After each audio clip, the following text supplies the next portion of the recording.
প্রিয় ছাত্রছাত্রীরা, আজকের পর্বে আলোচনা করতে চলেছি সপ্তম শ্রেণী, বিষয় হচ্ছে ভূগোল, যেটি তোমাদের তৃতীয় পার্বিক অভিক্ষা 2024 বা তোমাদের যে ফাইনাল পরীক্ষা তারই একটি আসল প্রশ্নপত্র। এটা আমি আলোচনা করব, যেখানে তোমাদের যে প্রশ্নগুলো রয়েছে ছোট প্রশ্ন, সেগুলো সমস্ত উত্তর সহ আলোচনা করব।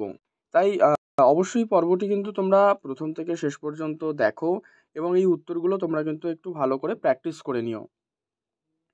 এবারে যে প্রশ্নগুলো রয়েছে সেগুলো আগে দেখি। প্রথমে রয়েছে তোমাদের 16টা এমসিকিউ প্রশ্ন, যেগুলো অপশান পাবে। সেক্ষেত্রে দেখো, প্রথম নির্দেশ রয়েছে সঠিক উত্তরটি নির্বাচন করে লেখো।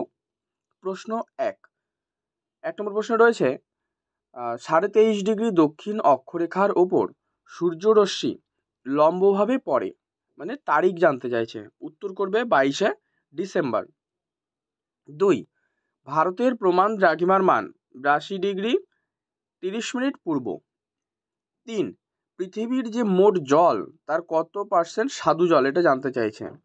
তাহলে পৃথিবীর মোট জলের 1% কিন্তু স্বাদু জল। 4, উত্তর গোলার্ধে বিজ্ঞানীরা আন্টার্কটিকা অভিযানে যান, মানে কবে, সেটা হচ্ছে ডিসেম্বরে।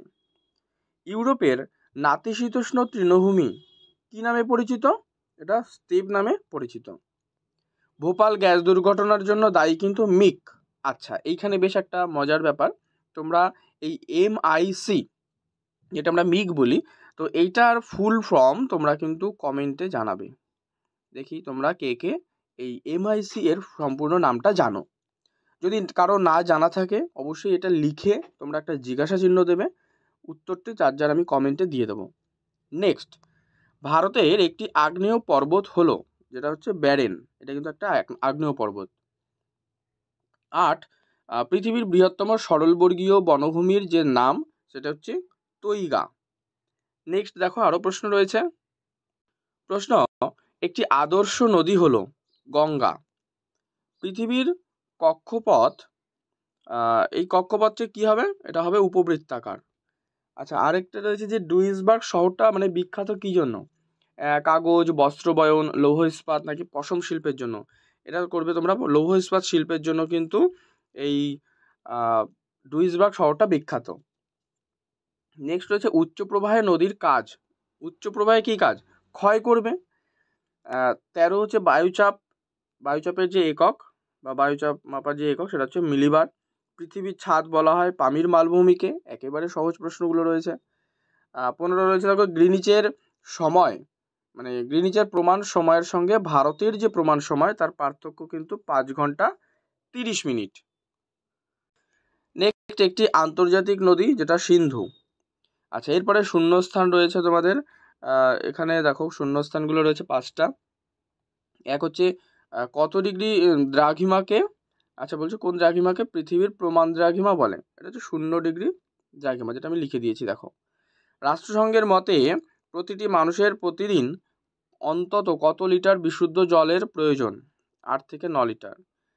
3, ইউরোপের বৃহত্তম হ্রদ সেটা হচ্ছে লাডোগা, এটা কিন্তু ইউরোপের বৃহত্তম হ্রদ। নেক্সট প্রশ্ন, 4 নম্বর, শীতকালে বৃষ্টিপাত হয় ভূমধ্যসাগরীয় জলবায়ু অঞ্চলে। মানচিত্রে নিত্যবহ যে নদী সেগুলোকে কিন্তু নীল রঙের দেখায়। আচ্ছা, এবারে বাম স্তম্ভ ডান স্তম্ভ মেলাবো। দেখো, আমি আলাদা আলাদা কালি দিয়ে দেখিয়ে দিচ্ছি, বা তোমরা এই ছকটা যে লেখা রয়েছে এটাও দেখতে পারো। ইতাই এটা কিন্তু ক্যাডমিয়াম দূষণের ফলে হয়। নেক্সট, ব্ল্যাকফুট ব্যাধি, এটা করবে আর্সেনিক দূষণের ফলে হয়। তারপর পোলিও, যেটা কিন্তু ভাইরাস ঘটিত একটি রোগ। আচ্ছা, মিনামাটা, এটা পারদ দূষণের ফলে হয়, পারদ ঘটিত রোগ। আর হচ্ছে রয়েছে তোমাদের ফ্লুওরোসিস, যেটা ফ্লুওরাইড। আমি এক একটা কালি দিয়ে দেখিয়ে দিয়েছি তোমাদের যাতে বুঝতে সুবিধা হয়। সি রয়েছে এক কথায় উত্তর দাও, এগুলোও আলোচনা করব। দেখো এবারে প্রশ্ন রয়েছে হচ্ছে রুড অঞ্চলের রানী, যেটা এসেনকে বলা হয়। ভারতের পূর্ব সীমানা ও পশ্চিম সীমানার মধ্যে সময়ের যে পার্থক্য এটা 1 ঘন্টা 56 মিনিট। জলপাই গাছ ইউরোপের কোন জলবায়ু অঞ্চলে দেখা যায়?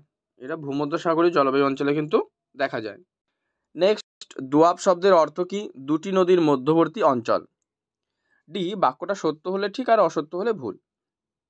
1 নম্বর হচ্ছে 2024 সালটি হলো অধিবর্ষ, এটা কিন্তু সত্য।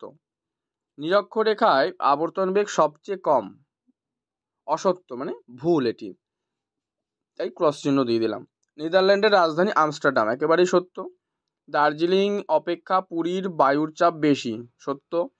পশ্চিমবঙ্গের সুন্দরবন অঞ্চলের নদীতে খাড়ি দেখা যায়, এটাও সত্য। এগুলো সমস্তটাই 1 মার্কসের প্রশ্নগুলি গেল। দেখো, পর্ব যদি ভালো লাগে কিন্তু লাইক করে দিও, শেয়ার করে দিও, আর সাবস্ক্রাইব অবশ্যই করে রেখো। 3 নম্বর দাগে রয়েছে অতি সংক্ষিপ্ত প্রশ্নগুলির উত্তর দাও। এগুলো 2 মার্কসের প্রশ্ন, এগুলো আলোচনা করব না, কারণ এগুলো আকারে বড় হবে। যদি প্রয়োজন হয় অবশ্যই কমেন্টে জানাবে, এই উত্তরগুলো কিন্তু দিয়ে দেবো। যেটা হচ্ছে যে হাজারদের দেশ কাকে বলে, কেন, মুক্তিবেগ কাকে বলে, ইউট্রোফিকেশন কি, পুনর্রপ্তানি বন্দর কাকে বলে এবং কেন। আরও রয়েছে দেখো, যে কেবলমাত্র ভঙ্গিল পর্বতেই ভাঁজ কেন দেখা যায়, ঠিক আছে। আর জিপিএস কি, আচ্ছা এখানে আমি আরেকটা তোমাদের HW দিলাম, এই যে জিপিএস, এর সম্পূর্ণ নাম তোমরা কমেন্টে লিখে দেখাও, জিপিএস এর সম্পূর্ণ নাম। 4 দাগ রয়েছে নিচের প্রশ্নের উত্তর দাও। এগুলো 3 মার্কসের প্রশ্ন। ট্রাক ফার্মিং কি, ভূমধ্যসাগরে আলোকস্তম্ভ কাকে বলে, জল দূষণ প্রতিরোধের উপায়, অপসুর ও নৌসুর অবস্থান, উচ্চতা বাড়ার সঙ্গে সঙ্গে বায়ুর চাপ কমে কেন, বা মাটি দূষণের যে কারণ, এগুলি রয়েছে। আর 5 মার্কসের প্রশ্ন রয়েছে, 3টে লিখতে হবে, কিন্তু প্রশ্ন দেখো 5টা। তো এগুলোকে দেখে না, এগুলো আর আলোচনা করছি না, তোমরা ভালো করে এগুলো প্র্যাকটিস করে নিও। আর পর্ব যদি ভালো লাগে অবশ্যই কিন্তু লাইক করে দিও, শেয়ার করে দিও বন্ধুদের মধ্যে। চ্যানেলে নতুন হলে অবশ্যই সাবস্ক্রাইব করে পাশের বেল বাটনটা কিন্তু অল করে রেখো।